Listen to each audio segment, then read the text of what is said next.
Copa সুদামেরিকানায় মারাকার বিপক্ষে প্রত্যাবর্তনে জয়ের ম্যাচে সান্তোসের ঘরের মাঠে একাংশে দৌড়ধ্বনির পর ব্রাজিলিয়ান কিংবদন্তি নেইমার তাদের পাল্টা জবাব দিয়েছেন। তিনি বলেছেন, কঠিন মুহূর্তে যারা দলের পাশে থাকতে পারে না তাদের ঘরে থাকা উচিত। শুক্রবার ভিলা বেলমিরোতে অনুষ্ঠিত রাউন্ড অফ 16 পর্বের প্রথম লিগে ইকুয়েডান ক্লাব মারাকাকে 2-1 গোলে হারিয়েছে সান্তোস, যেখানে ব্রাজিলিয়ান এই ফরোয়ার্ড 2টি অ্যাসিস্ট করেন। তবে ম্যাচে সমর্থকদের সমালোচনার জবাবে নেইমারের প্রতিক্রিয়া তার 2টি অ্যাসিস্টের পারফরম্যান্সকে স্লান করে দিয়েছেন।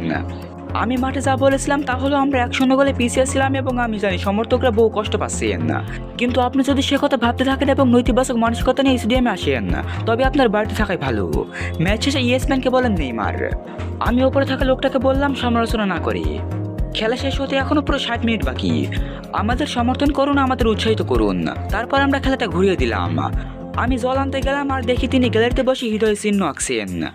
এভাবে সান্তোসের ভক্ত হওয়াটা খুবই সহজ, শুধু যখন তিনি যেতেন তখনই তাকে পছন্দ করা। সান্তোসের শুরুটা কঠিন ছিল, কারণ ম্যাচে 4 মিনিটের মধ্যে ফ্রাঙ্কো পেরেসের গোলে মারাকা এগিয়ে যায়। তবে স্বাগতিকরা ধীরে ধীরে ছন্দে ফেরে এবং তাদের এই প্রত্যাবর্তনে নেইমার গুরুত্বপূর্ণ ভূমিকা পালন করেন। 34 বছর বয়সে খেলার বিরতির আগে গ্যাব্রিয়েল বারবোসাকে দিয়ে একটি সমতা ফেরানো গোল করান। এরপর 75তম মিনিটে একটি কর্নার থেকে আরও একটি অ্যাসিস্ট করেন, যেখান থেকে উইলিয়াম আরাও হেড করে গোল দিয়ে প্রত্যাবর্তনটি সম্পূর্ণ করেন। এই জয়ের ফলে নেইমারের দুর্দান্ত ফর্মে তারা অব্যাহত থাকলো।